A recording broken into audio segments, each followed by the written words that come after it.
의 두 번째 시간으로 하나님이 기쁘게 받으시는 예배라는 제목으로 함께 은혜를 나누려고 합니다.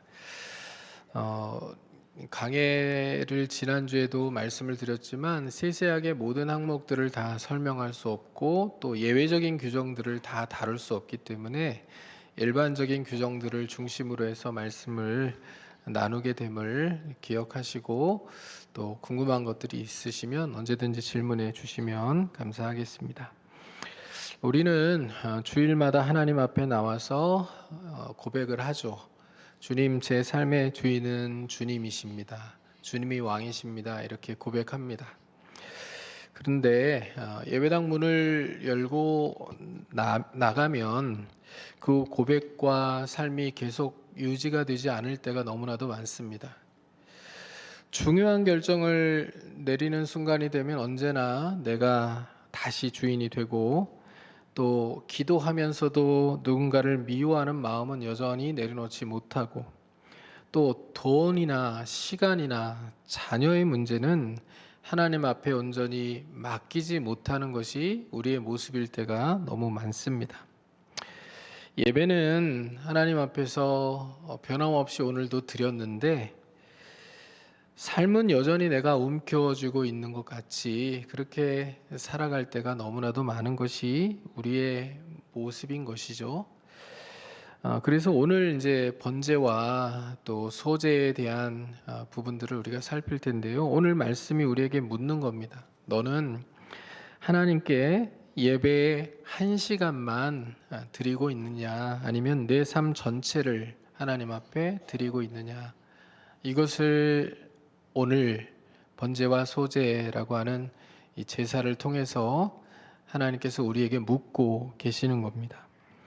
레위기 1장에는 번제가 나오고 2장에는 소제가 나옵니다. 기본적으로 번제는 동물 제사입니다. 그리고 소제는 곡물로 드리는 제사입니다.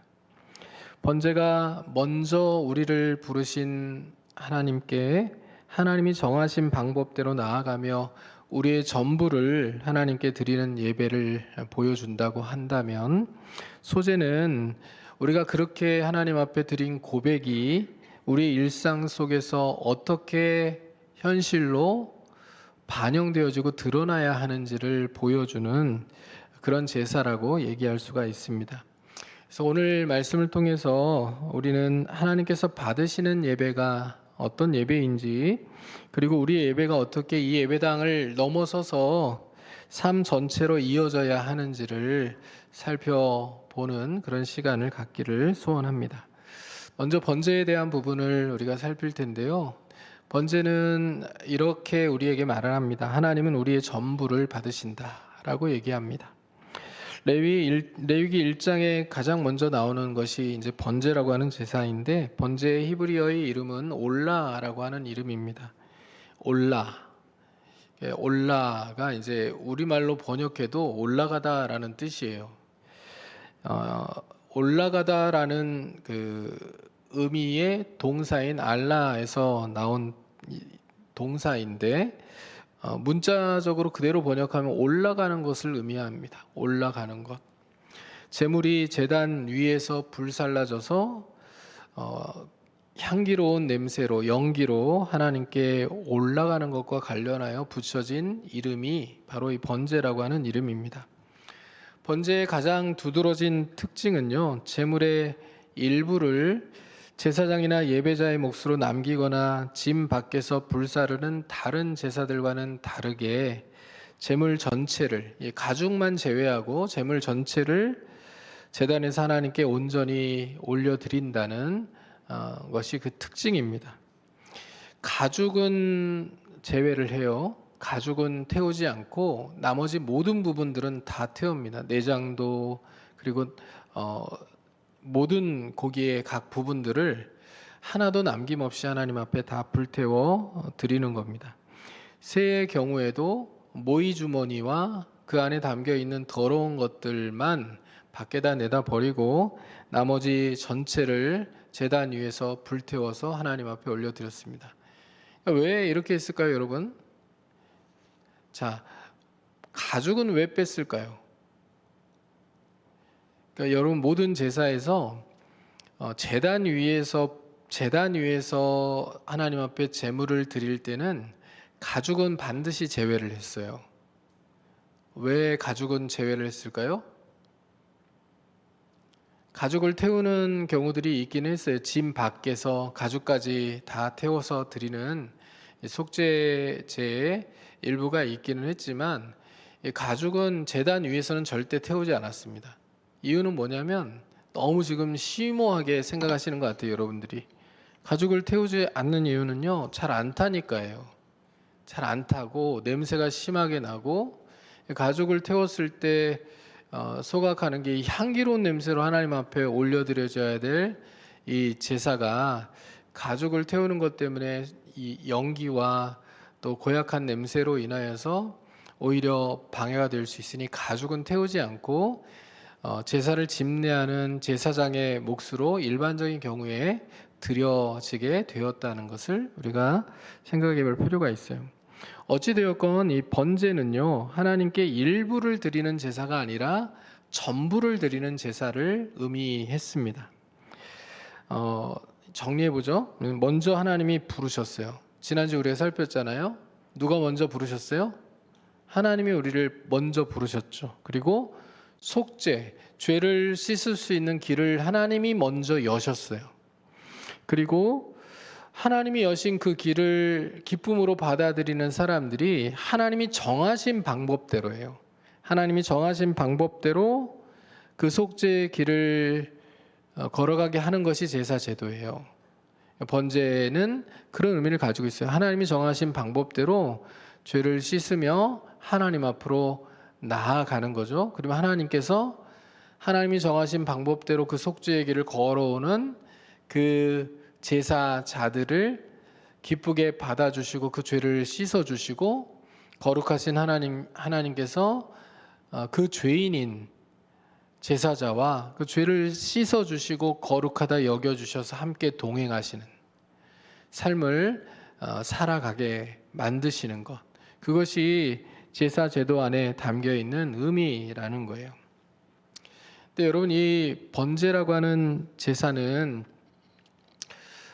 뒤에 이제 속죄제와 속건제라고 하는 그 죄의 문제를 해결하기 위한 제사가 또 나오거든요. 그러니까 중복되는 것 같잖아요. 물론 속죄제라고 하는 제사가 부지 중에 하나님 앞에 잘못한 것을 인하여서, 또 이웃들에게 잘못한 것을 인하여서 하나님 앞에 드리는 제사로 규정되기는 하지만, 이 번제라는 제사에도 기본적으로 속죄의 기능이 있단 말이에요. 번제와 그러면 속죄제, 속건제는 어떻게 구분할 수 있느냐? 여러분, 번제는요, 일단 두 가지로 이제 구분할 수 있는데 자원제 중에 하나예요. 번제와 소제와 화목제는 자원제 중에 하나입니다. 그러니까 하나님 앞에 이렇게 번제를 드리고 싶은, 또 소제를 드리고 싶은, 그리고 화목제를 드리고 싶은 마음이 있는 사람들이 하나님 앞에 드리는 제사예요. 물론 의무적으로 드리는 제사도 있었습니다.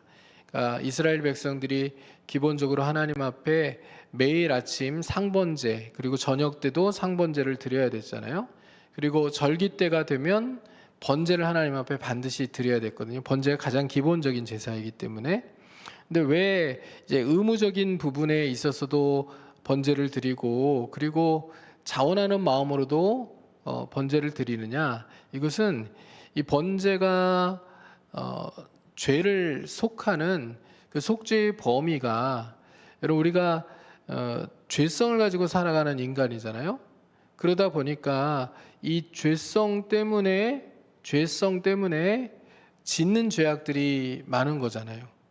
내가 죄성이 없다 그러면 짓는 죄악들이 적을 수 있겠는데, 내가 근본적으로 죄성을 가지고 있다라는 것은 가만히 내버려 두면 죄를 지을 수 있는 가능성이 선을 행할 수 있는 가능성보다 높다는 것을 얘기하는 거거든요.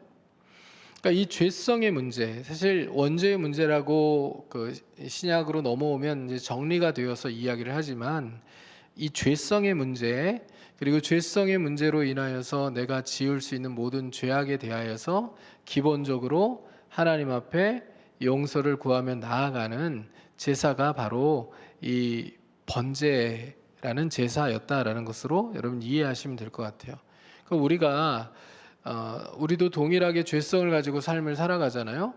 그러니까 우리가 드리는 이 예배 가운데는 기본적으로 번제의 기능이 담겨 있습니까? 안 담겨 있습니까?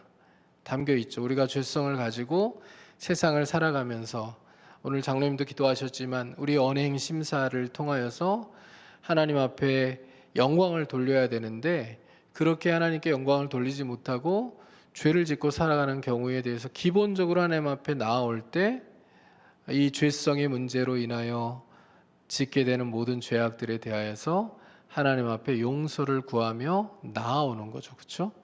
대신 우리가 제물은 무엇으로 가지고 나오는 거예요? 하나님 앞에 드리는 저 귀한 예물은 우리의 죄를 씻는 그 용도로 사용됩니까? 아닙니까? 아니에요. 저것은 우리의 죄를 씻어주신 하나님의 은혜에 대한 반응으로 우리가 하나님 앞에 드리는 거고요. 우리의 죄는 예수 그리스도의 십자가 그 보혈로 말미암아 이미 씻긴 거잖아요. 그렇죠? 근데 밖에서 우리가 죄를 또 짓고 나면 다시 주님 앞에 나올 때 여전히 우리의 죄를 씻어야 될 수 있는데 그 모든 죄를 무엇으로 씻는 거예요? 오늘도 예수 그리스도의 십자가 그 보혈의 공로를 의지하여 우리의 죄를 씻는 겁니다. 그래서 예배당에 일찍 들어오셔야 돼요, 여러분.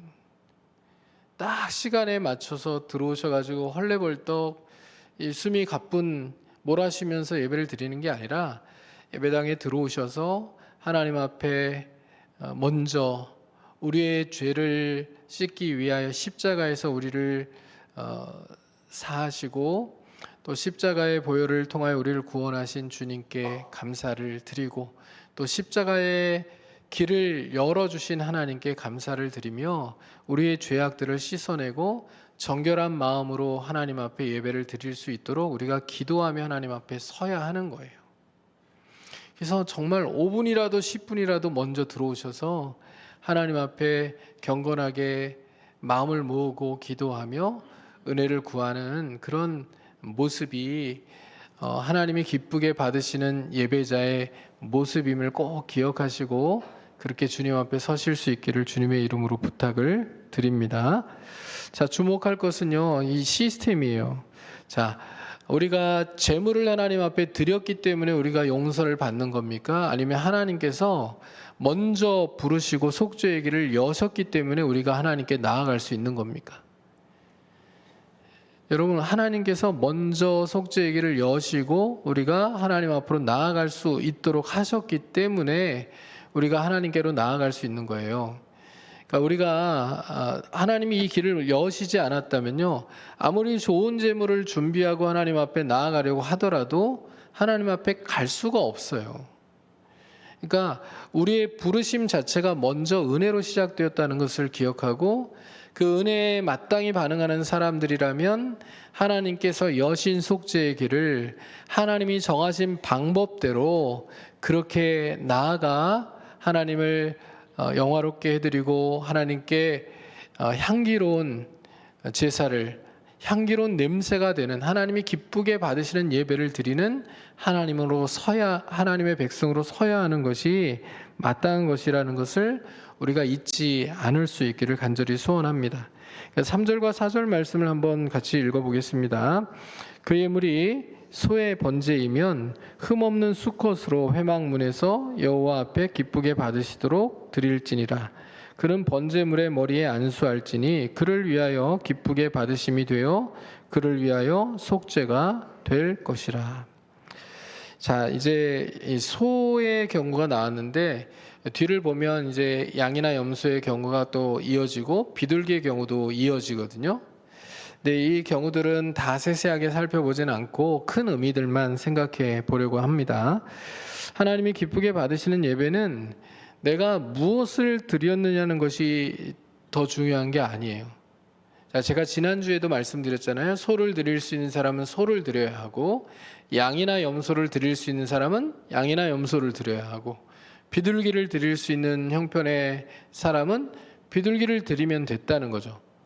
기억하시죠?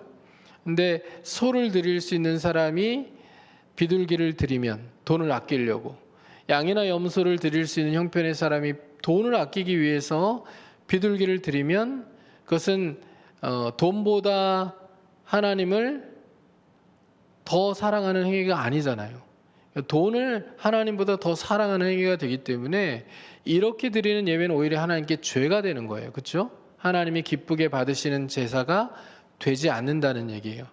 그래서 소를 드리거나 양이나 염소를 드리거나 비둘기를 드리거나 어떤 제물을 드리든지 간에 자기 형편에 최선을 다하여 하나님 앞에 제사를 드렸으면 그 효력은 동일한데, 그렇기 때문에 무엇을 드렸느냐 보다는 더 중요한 게 뭐냐면 하나님께서 은혜로 나를 부르셨다는 것을 기억하면서 정말 감사하는 마음으로 내 모든 마음을 담아서 최선을 다해서 하나님이 기쁘게 받으시는 예배를 드리기 위해서 내가 힘썼느냐, 이것이 더 중요하다는 것을 성경이 우리에게 가르치고 있다는 거예요.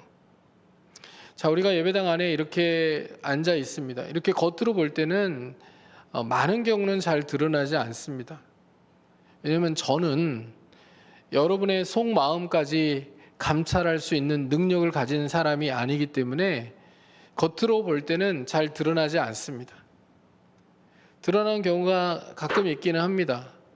예배 시간에 열심히 핸드폰을 하시거나 아니면 푹 주무시는 분들이 가끔 계시기 때문에 그런 분들은 드러나는데, 그렇지 않은 경우에 다 저를 보고 계시거든요. 이 때문에 여러분이 어떤 마음을 가지고 지금 예배를 드리는지 그 마음의 중심까지 제가 다 감찰할 수는 없습니다. 그런데 하나님은 감찰하시겠죠. 그렇죠? 하나님은 속마음을 정확히 아시겠죠. 어떤 마음으로 지금 이 자리에 나와서 예배를 드리고 있는지 하나님은 정확히 아실 것입니다. 이 자리에 나오면서 하나님 앞에 헌금을 얼마를 드렸든 그것과 상관없이, 얼마를 드렸느냐, 무엇을 드렸느냐, 그것과 상관없이 여러분 중심이 하나님 앞에 온전하게 하나님께 감사하는 마음으로, 또 하나님이 기뻐하시는 예배를 드리기 위해서 정말 최선을 다하는 마음으로 영과 진리로 하나님을 예배하고 있느냐, 이것을 하나님께서 더 중요하게 보고 계심을 기억하시고 여러분 마음을 온전히 모아서 하나님이 기쁘게 받으시는 예배를 드리는 하나님의 사람들이 되실 수 있기를 주님의 이름으로 축복합니다. 그래서 3절과 4절 말씀을 보면 일단 제사자가요, 자기가 흠없는 그 제물을 준비해 가지고 나오잖아요. 원래는 이스라엘 제사 제도에는 양이나 염소나 소나 이런 것들을 이제 키우는 사람들이 집에서 새끼가 태어나면 그걸 구별해요. 하나님께 가지고 가는 그 제물용으로 딱 구별을 합니다.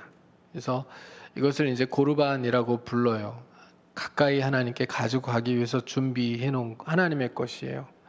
그러면 애지중지 하나님 앞에 드리기 위해서 정성을 다하여 이 가축을 기르는 거죠. 그렇게 여러분 구별하여서 정성을 다하여 가장 예쁘고 가장 아름답고 가장 흠없는 것들을 준비를 해놓잖아요. 그리고 애지중지 길렀어요. 그러면 여러분 그렇게 기르면 마음이 갑니까, 안 갑니까? 다른 모든 가축들 가운데서 그 새끼들에게 더 마음이 가는 거 아니에요? 근데 그렇게 마음이 온전히 담겨 있는 그 짐승을 자기 손으로 준비해 가지고 끌고 오는 거예요. 하나님 앞으로 가지고 나와요. 가지고 나와서 어떻게 할까요? 제사를 드릴 때는 제사장에 그냥 갖다 주면 끝날까요?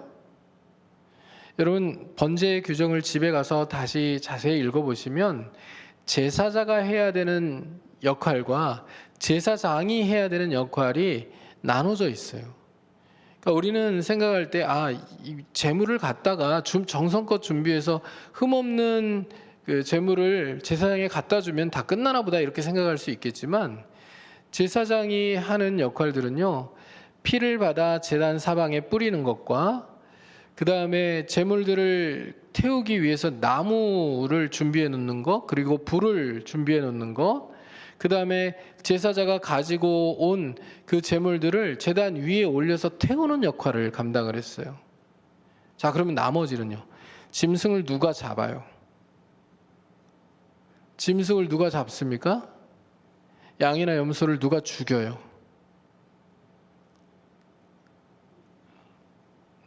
대답 안 하시면 오늘 계속 기다릴까요? 성경을 보세요. 누가 죽여요? 여러분, 제사를 드리는 사람이 짐승을 잡아요. 직접 칼을 꽂아서 짐승을 단번에 죽여야 돼요. 그리고 피가 흐르잖아요. 그러면 피를 제사장이 받는 거예요. 피를 다 받아요. 그리고 피를 제단 사방에다 뿌리는 겁니다.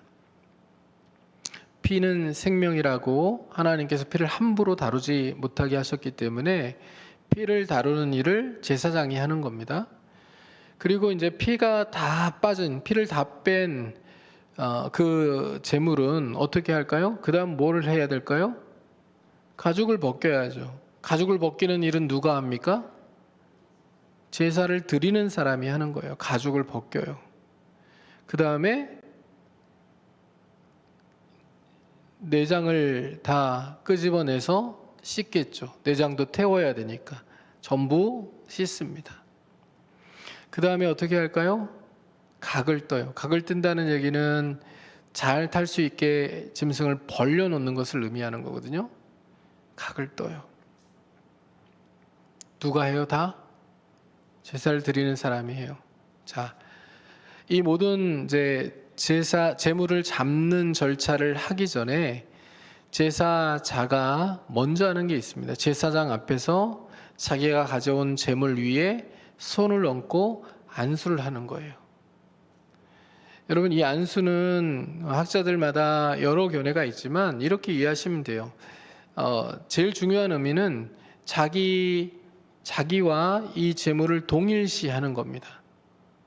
원래는 죄로 인하여 내가 죽어야 하지만 하나님께서 여신 길이 뭐예요? 이 제물이 내가 가져온 정성껏 준비한 그 제물이 나를 대신하여 죽음으로, 이 짐승이 피 흘려 죽음으로, 이 짐승의 죽음을 통하여서 내가 죽지 않고 내 죄가 사함을 받는다는 것을 의미하는 거거든요. 그래서 동일시예요. 내가 이 짐승과 이제 동일시가 되는 거예요. 이 짐승이 대신 죽음으로 내가 죄사함을 얻는 거예요. 자, 그러면 생각해 보세요. 끌고 온 이 짐승은 죄가 있어요, 없어요? 죄가 없죠. 이 짐승이 무슨 죄가 있어요? 근데 내가 이 짐승에게 안수함으로 동일시를 해요. 그러면 내 죄가 이 짐승에게로 꼭 전가가 된 것 같이 생각이 되는 거잖아요. 이 짐승이 대신 죽음으로 내 죄가 용서를 받으니까 이게 하나님이 정하신 속죄의 길이거든요. 그러면 여러분, 이 제사자는 어떤 마음을 갖겠어요? 제사를 드리면서 어떤 마음을 갖도록 하나님이 이렇게 설계를 하셨겠어요? 하나님의 의도가 뭐겠어요? 죄가 이렇게 무서운 거구나. 죄를 지으면 죽어야 되는 거구나. 죽음으로 그 죄를 갚아야 되는 거구나. 이걸 느끼게 되지 않겠어요? 그렇죠? 근데 죄 없는 그 재물이 죽어가는 것을 보면서 양심 있는 사람은 어떤 마음을 가져야 돼요? 미안한 마음이 들어야 되잖아요. 그렇죠? 안타깝고 미안한 마음이 들어야 되잖아요. 또 하나님께는 어떤 마음이 들어야 돼요? 내가 이 재물을 대신하여 죽어야 되는데 하나님께서 이 재물을 받으심으로 내 죄를 용서해 주시는 것에 대한 감사한 마음이 들어야 되잖아요. 근데 이런 마음이 전혀 없이 형식적으로 제사를 드리면서 짐승을 잡는데 도가 터요. 나중이 되니까 잡을 때도 아무런 양심의 가책도 없고 하나님께 대한 감사의 마음도 없어졌어요. 이게 이스라엘이 망할 때 이스라엘 후기에 나타났던 제사의 모습인 거예요. 그러니까 하나님께서 너희가 무수한 재물을 나에게 가져오는데 근데 그 재물이 역겹다고 가증스럽다고 말씀하신 이유가 바로 그 이유거든요. 짐승을 죽이면서 죄책감은 사라져 버리거든요. 자기의 죄책감을 사라져 버리는 거예요. 근데 또 흠 없는 재물을 가져야 되는데 하나님 앞에 흠 있는 것들만 가져오는 거예요. 좋은 것은 다 아껴두고요. 하나님 앞에 눈먼 것들, 다리 저는 것들, 이런 것들만 가지고 와요. 그거를 하나님 앞에 내다 드리는 거예요. 그러면서 짐승을 잡아 죽이며 아무런 양심의 가책도 없고 오히려 자기의 죄는 씻김을 받았다고 하나님의 마음과 무관하게 자기는 즐거워하는 그런 제사를 하나님 앞에 드리고 있으니 하나님께서 너희가 드리는 제사가 역겹다. 더 이상 헛된 제물을 가져오지 말라. 하나님 그렇게 이스라엘 백성들을 야단치신 겁니다. 그러니까 여러분, 우리가 하나님 앞에 드리는 이 번제를 우리 예배 가운데 적용하면 어떻게 적용할 수 있겠습니까? 여러분, 하나님 앞에 나아올 때는 온전한 마음을 가지고 또 하나님이 여신 이 속죄의 길을 통하여 하나님 앞에 나아올 때 우리가 온 마음과 정성을 다하여 하나님 앞에 감사하는 마음으로 또 그 속죄 제물이 되어주신 예수 그리스도를 생각하면서 내가 죽어야 되는데 예수 그리스도가 나를 대신하여 십자가에서 그 참혹한 죽음을 겪으심으로 내 모든 죄를 용서해 주셨다는 그 감사한 마음과 죄송한 마음을 가지고 하나님 앞에 나와서 예배를 드리는 것이 올바른 예배자의 모습임을 우리가 잊어버리지 않을 수 있기를 간절히 소원합니다. 사실 번제가 모든 것을 태워서 드리는 예배이기 때문에 번제에는 이렇게 하나님이 여신 길에 대한 감사와 또 내 죄에 대한 끔찍함과 내 죄를 대속하는 이 제물에 대한 미안함을 다 담아서 나와야 되기도 하지만 번제는 또 기본적으로 헌신의 제사이기도 했어요. 하나님 앞에 일부만 드리는 게 아니라 모든 것을 다 태워서 올려드리면서 사실 그 행위를 통하여 하는 고백이 무엇이냐면 내 삶의 일부만 하나님의 것이 아니라 내 삶 전체가 하나님의 것입니다. 내 삶의 주인은 하나님이십니다. 하나님이 왕이십니다. 라는 고백을 하나님 앞에 드리는 것이거든요. 그래서 우리가 잊지 말아야 되는 것은 하나님이 기뻐하시는 예배는 은혜에 대한 온전한 반응으로 우리 인생이 하나님께 속한 것임을 온전하게 고백하면서 삶의 전부, 삶의 주도권까지 하나님 앞에 드리는 그런 예배라는 사실이에요. 여러분, 인생의 모든 부분들 어떤 것도 예외 없이 다 하나님께 주도권을 내어드리고 하나님이 왕이심을, 하나님이 내 삶의 주인이심을 여러분 예배 가운데 또 삶 가운데 고백하는 하나님의 사람들이 되실 수 있기를 주님의 이름으로 축복합니다. 그런데요, 누가 과연 그렇게 온전한 제사를 드릴 수 있을까요? 이스라엘 백성들도 번제를 드리면서 삶으로는 온전히 순종하지 못했어요. 그리고 시간이 지나면서 이 번제의 의미가 변질되어 가잖아요. 형식만 남고 하나님이 의도하신 그 의미들이 담겨 있지 않은 예배들이 하나님 앞에 계속 올려드리게 되잖아요. 우리도 마찬가지가 아닐까 생각이 돼요. 우리도 내려놓지 못하는 욕심과 또 순종하지 못하는 삶의 부분들을 가지고 하나님 앞에 나올 때가 많이 있지 않을까라는 생각을 해봐요. 그래서 이 반복되는 짐승의 제사는 죄를 영원히 제거하거나 예배자를 온전하게 할 수 없는 제사임이 드러나게 된 거잖아요. 그래서 이 완전하지 않은 제사는 완전한 제사를 그리워하게 만들어요. 기대하게 만들어요. 우리를 온전하게 만들어주고 그리고 더 이상 반복되는 짐승의 제사가 아니라 이제 영단번의 제사로 한 번의 모든 제사를 드림으로 우리의 죄를 완전히 씻어주시고 그리고 우리의 부족함, 우리의 연약함, 우리의 죄됨 이 모든 것들을 완전히 해결해 줄 그 영원한 제사를 기대하게 만들죠.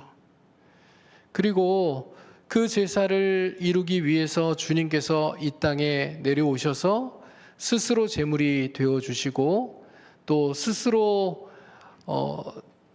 제사장이 되어 주셔서 십자가에서 영단번의 제사를 드리심으로 우리의 모든 죄의 문제를 해결해 주시고 더 이상 짐승의 제사를 드리지 않을 수 있도록 그렇게 역사해 주신 거예요. 그것을 히브리서 10장 10절에서는 이렇게 말씀하고 있거든요. 예수님께서 하나님의 뜻을 따라 자기 몸을 단번에 드리셨다 이렇게 얘기합니다. 주님은 다른 제물을 가져오신 것이 아니라 자신을 제물로 드리셨고 자기 피를 흘려 우리를 위한 속죄를 이루셨다는 말이에요. 에베소 5장 2절에도 주님께서 우리를 위하여 자신을 버리사 향기로운 제물과 희생 제물로 하나님께 드리셨다라고 말씀하고 있어요. 그러니까 레위기 1장에서 반복되는 하나님께 드리는 여호와께 드리는 향기로운 냄새라는 말씀이 우리를 위하여 자신을 온전히 드리신 그리스도의 십자가에서 완전히 이루어졌다라는 말씀입니다. 우리가 하나님께 받아들여지는 것은 여러분 우리의 헌신과 우리의 예배가 완전하기 때문이 아니에요. 자, 우리의 헌신과 우리의 예배가 지금 드리는 모든 상황들이 완전하기 때문에 하나님께서 우리의 예배를 받으시는 게 아니라고요. 우리를 위하여 자신을 온전히 드리신 그리스도 안에 우리가 있기 때문에 그리스도를 통하여서 하나님 앞에 드리는 그 예배를 하나님께서 향기로운 제사로 받으시는 거예요. 우리는 여전히 불완전해요. 만일에 여기 모인 사람들이 지금 하나님 앞에 동일한 마음을 갖는 것이 아닐 텐데, 근데 어떤 한 사람이 잘못된 마음을 갖고 지금 이 자리에 앉아 있는 것 때문에 하나님이 이 예배를 불완전한 예배라고 인정하시고 받지 않으신다고 하면 여러분 아마 우리가 평생 예배 드려도 우리가 평생을 하나님 앞에 수천 번, 수만 번, 수십만 번을 예배를 드려도 하나님께서 받으시는 온전한 예배가 되는 예배는 한 번도 없을 수가 있어요. 그렇죠?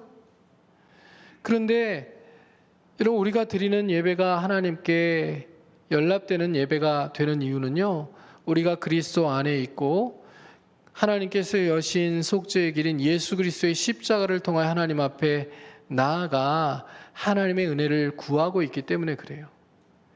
오늘도 여러분 그 마음을 가지고 하나님의 은혜를 사모하고 또 하나님이 일하심을 기대하며 이 자리에 나오신 여러분들 한 사람 한 사람에게 하나님께서 예비하신 은혜를 부어주시고 또 여러분들이 드리는 예배를 하나님이 기쁘게 받아주시는 은혜가 있을 줄 믿습니다. 그래서 여러분 일상에서 항상 우리가 고백할 수 있었으면 좋겠어요. 우리 삶의 일부가 아니라 우리 삶의 전부가 하나님의 것이고 우리 삶의 주인은 하나님이시고 왕도 하나님이시고 내 삶의 어떤 영역도 하나님의 통치로부터 예외가 되는 영역은 없습니다라는 선언을 드리며 여러분 예배당 앞에 나올 때 하나님의 왕되심을 온전히 높여드리고 또 하나님이 기쁘게 받으시는 예배를 드리기 위해서 온 마음과 정성을 다하여 그렇게 하나님 앞에 나아오는 하나님의 사람들이 되시기를 주님의 이름으로 축복합니다. 두 번째로 우리가 생각할 부분은 소제인데요. 소제는 이렇게 우리에게 말씀합니다. 하나님은 우리의 일상을 받으신다라는 것을 우리에게 가르쳐줘요. 레위기는 번제 다음에 소제를 소개를 하잖아요. 자, 번제가 하나님께 우리의 전부를 드리는 제사라면 소제는 그렇게 하나님 앞에 전부를 드린 사람이 자신의 일상과 수고를 하나님 앞에 올려드리는 제사라고 얘기할 수가 있어요. 소제를 뜻하는 히브리어는 민하입니다. 본래 왕이나 높은 사람에게 드리는 선물과 조공, 이 공물을 가리키는 단어예요. 그럼 소제는 그렇기 때문에 이런 의미를 가지고 있는 거예요. 하나님 나의 왕이시고 제가 누리는 모든 것은 다 하나님께로부터 왔어요. 그러니 제가 삶의 모든 상황에서 일상에서 제 삶의 소소한 삶의 순간순간마다 하나님이 왕이시고 하나님이 내 삶을 다스리신다는 것을 잊지 않고 하나님께 충성하며 살아가겠습니다. 이런 고백이 이 소제 안에 담겨 있는 거예요. 일상에서 왕이신 하나님을 기억하며 하나님만을 섬기는 삶을 살아가겠다라는 고백인 거예요. 여기 2장 1절 말씀을 한번 읽어볼까요? 누구든지 소재의 예물을 여호와께 드리려거든 고운 가루로 예물을 삼아 그 위에 기름을 붓고 또 그 위에 유향을 놓아. 여러분, 소재에는 짐승도 없고 피도 없죠. 고운 가루와 기름과 유향을 하나님 앞에 올려 드리는 건데요. 소재는 독립적으로 드려지는 경우도 있었지만 대부분의 경우에 번제와 다른 짐승의 제사와 함께 드려지는 경우가 더 많았어요. 레위기가 번제 다음에 소제를 소개하는 이 흐름은 하나님께 드린 전적 헌신이 감사와 충성의 일상으로 이어져야 한다는 것을 우리에게 가르쳐 주기 위함이에요. 여러분, 우리가 헌신하면 되게 비장하잖아요. 되게 크게 생각하잖아요. 근데 그 헌신이 예배당 안에서만 머물면 안 된다는 거예요. 우리의 작은 소소한 일상에서도 하나님에 대한 충성이, 하나님에 대한 사랑이, 내가 하나님의 백성이라는 사실이 드러나도록 우리가 삶을 살아가야 된다는 것을 가르치고 있는 거예요. 여러분, 고운 가루는 이스라엘 백성이 날마다 먹던 양식이잖아요. 정성을 들여서 마련한 좋은 곡식을 가지고 하나님 앞에 제사를 드리는 건데요. 하나님께서 내가 열심히 땀 흘려 수고한 그 땅에서 얻은 소산물들을 가지고 하나님 앞에 제사를 드릴 수 있도록 하신 것이 이 소제거든요. 그래서 소제는 우리의 일상을 자꾸 점검하게 만들어요. 우리의 헌신의 고백, 이 예배당 안에서 드렸던 그 거창하고 하나님 앞에서 결단하고 다짐했던 그 내용들이 우리의 삶의 현장에서, 일상에서 이루어지고 있는지 그것을 확인하시는 제사가 바로 소제라고 하는 제사인 거예요. 소제를 통하여서 하나님 앞에 그렇게 고백하는 거죠. 하나님, 내 일상도 하나님의 것입니다. 일상에서 하나님의 영광을 드러내겠습니다. 일상에서 하나님이 기뻐하시는 삶을 살아가겠습니다. 제 일상을 하나님 앞에 올려드립니다. 그 고백이 소제의 고백이라는 얘기예요. 사실 우리는 너무 자주 일상에서 하나님을 잊고 살아갑니다. 예배와 찬양과 기도를 통해 하나님을 신뢰한다고, 하나님이 왕이시라고, 하나님께 모든 것을 맡긴다고 고백하면서도 정작 중요한 결정 앞에서는 내 계산이 앞서 결국 내 마음대로 합니다. 예배를 마치고 이 문을 나가면 은혜 받은 사람답지 않게 말하고 행동할 때가 너무나도 많습니다. 그런 우리에게 하나님은 오늘 소제를 통해서 질문하시는 거예요. 너는 일상에서 나를 위해 살아가고 있니? 오늘 내가 하는 수고는 누구를 위한 것이니? 내 인간관계와 직장과 식탁에는 나에 대한 감사가 여전히 풍성하게 넘쳐나고 있니? 하나님, 우리의 일상이 하나님과의 관계에 있어서 이 변질되기를 원하지 않으셨어요. 예배당에서는 하나님의 백성인데 삶의 현장에서는 하나님이 우리의 왕이신 것과 무관하게 인생을 살아가는 것, 그것을 하나님이 용납하지 않으신다는 얘기예요. 그 하나님의 마음은요, 소제를 드리는 방법에 그대로 담겨 있습니다. 여러분, 유향, 기름 이런 것들을 포함하여서 하나님 앞에 태워드리잖아요. 유향과 기름을 넣는 것은 좋은 향을 내게 하기 위함이거든요. 그런데 진짜 중요한 것은 뭐냐면 11절과 13절에 나오는 말씀들이에요. 11절에는 이 소제에 넣어서는 안 되는 것이 무엇인지를 우리에게 말씀하고 있고, 13절에는 소제에 반드시 들어가야 되는 것이 무엇인지를 우리에게 가르쳐주고 있어요. 넣어서는 안 되는 것은 뭐죠? 뭘 넣으면 안 돼요? 누룩을 넣으면 안 돼요. 그리고 뭐를 반드시 추가해야 됩니까? 소금을 반드시 추가해야 됩니다. 여러분, 누룩은 발효되면서 본래의 상태를 변화시키죠. 소금은 부패를 막고 쉽게 변하지 않게 합니다. 그래서 소금은 성경에서 변하지 않는 언약과 신실함을 보여주는 표지로 사용이 돼요. 하나님도 13절에서 소금에 대하여 내 하나님의 언약의 소금이라고 부르잖아요. 그렇죠? 그러니까 소제를 드리면서 하나님께서 누룩은 넣지 말고 뭔가를 변화시키는, 이 누룩은 빼라고 말씀하시고, 그리고 변하지 않게 하는 소금은 반드시 치라고 말씀하시는 것은 이스라엘 백성들에게 이런 의미예요. 하나님과 맺은 언약을 따라 세상의 가치와 욕망에 물들어 변질되지 말고 하나님께 대한 신실함을 끝까지 지키며 순종하는 삶을 살아야 한다라는 것을 상기시키는 겁니다. 자, 누룩을 빼요. 내가 누룩을 넣으면 뭔가가 변화되지. 내 삶에 이런저런 누룩이 첨가되게 해서 내가 하나님 앞에 마땅히 드려야 될 충성, 또 하나님을 왕으로 모시며 살아가야 되는 그 순종, 이런 것들이 변질되지 않도록 해야 되겠다. 그리고 언약의 소금을 생각하면서 내가 변하지 않는 마음을 가지고 하나님만 왕으로 섬기며 하나님 말씀에 절대적으로 순종하고 또 하나님께 철저히 순종하는 삶을, 충성하는 삶을 살아가야 되겠다. 이것을 마음에 새기게 만드는 거예요. 하나님은 한순간 뜨겁게 타오르는 그런 헌신을 우리에게 요구하시는 분이 아니시라 평범한 하루 속에서도 변함없이 하나님을 섬기는 삶을 살아가기를 더 원하시는 분이심을 여러분 우리가 잊지 않을 수 있기를 간절히 소원합니다. 그런데 여러분, 우리 힘만으로 우리 하루를 온전히 지킬 수가 없잖아요. 자, 제가 이런 질문 가끔씩 하는데요. 하루를 살아가면서 얼마나 많은 죄를 우리가 하나님 앞에 짓습니까? 그 사람들이 이렇게 어디 입장하는 데를 들어가면 돈을 내고 들어가는 데를 관광지나 이런 데 가면 이렇게 숫자를 세는 기계를 들고서 누르는 사람들 있잖아요. 찰칵 찰칵 찰칵 찰칵 누르면서 몇 명이 들어가는지 세잖아요. 근데 여러분 한번 그걸 구입해 가지고요, 하루 종일 좀 들고 다녀 보세요.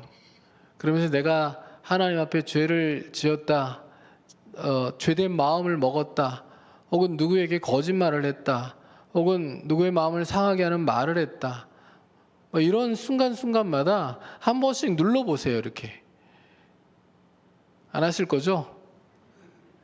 그 눌러보면 하루에 이제 하루를 마감하면서 몇 번이나 눌러져 있는지를 체킹을 한다고 하면 몇 번 정도나 돼 있을 것 같으세요, 여러분들은?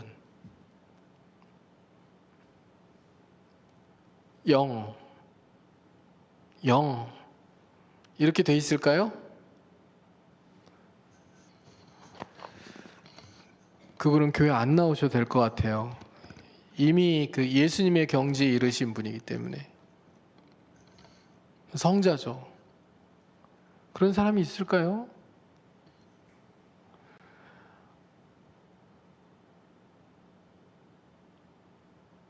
아마 꽤 많은 숫자가 거기에 기록되어 있지 않을까 생각이 돼요.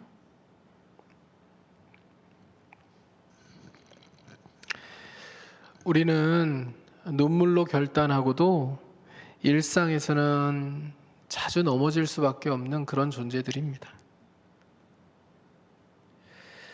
그래서 이 소재를 통해서도 우리가 예수님을 보게 되는 거예요. 여러분, 예수님은 십자가에서만 하나님께 순종하시고 충성하신 게 아니에요. 성경 속 예수님의 일상은 철저히 하나님의 뜻에 순종하는 시간들이었어요. 예수님이 공생애를 시작하시면서 세례 요한에게 세례를 받으시는 것도, 그리고 광야에서 사탄에게 시험을 받으시는 그 장면들도,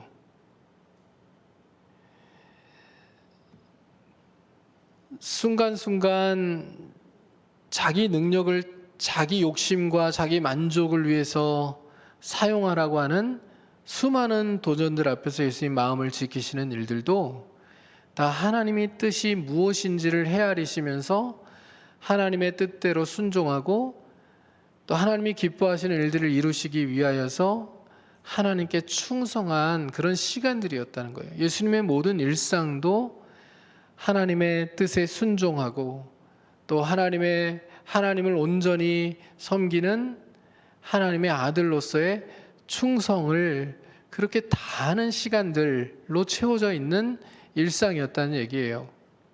그 얘기는 뭐예요? 예수님께서 소재의 정신을 자신의 삶을 통하여 완전하게 이루셨다는 겁니다. 그 절정이 십자가인 거예요.